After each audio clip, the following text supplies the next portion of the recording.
Wow, grabe ang lago naman ng alugbati.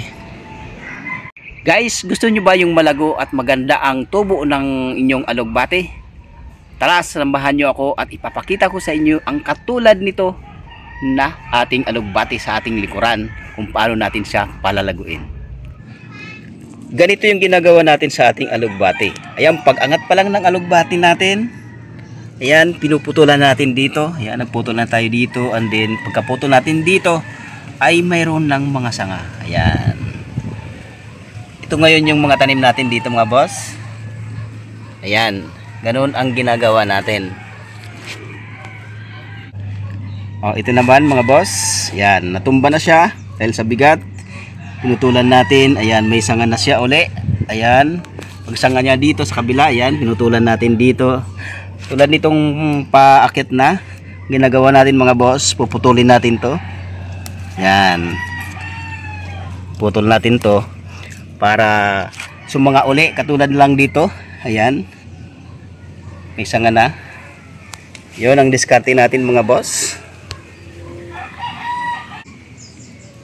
Ayan, tulad nito, mataas na. Yan, kukuhanin natin, pwede nating igulay. Kung marami naman ay pwede nating ibenta. Yan. Madali lang kasi malambot din dito. Yan, putulin lang natin. Yan. Yan, napakaganda rin yung alugbati, mga boss, kasi pwede natin siyang igisa. Ayan. Pwede nating steam lang, sausaw natin sa bagoong. Yun. Oh, ito yung nakuha natin na alugbati. Yan. Napakalusog, mga boss.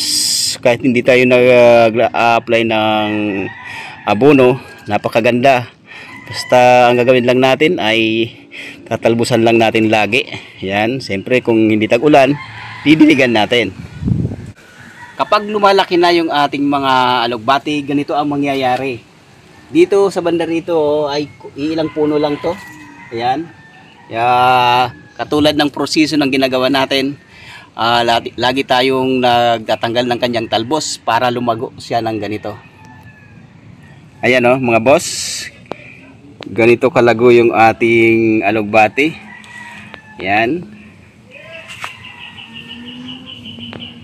Kahit kunti lang itanim mo, ganito ang mangyayari sa halaman mo kapag lagi mong tinatalbusan. Ayan, tingnan mo yung puno. Ayan, makapal na. Ayan dito.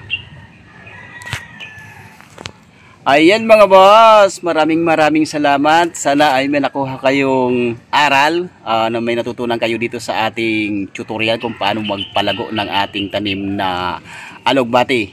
Kaya ano pang inaantay nyo? Yan, kung magtatanim kayo ng alugbati, sundan nyo lang yung ating proseso na kung paano magpalago at magparami ng talbos ng ating tanim na alugbati. Ayan.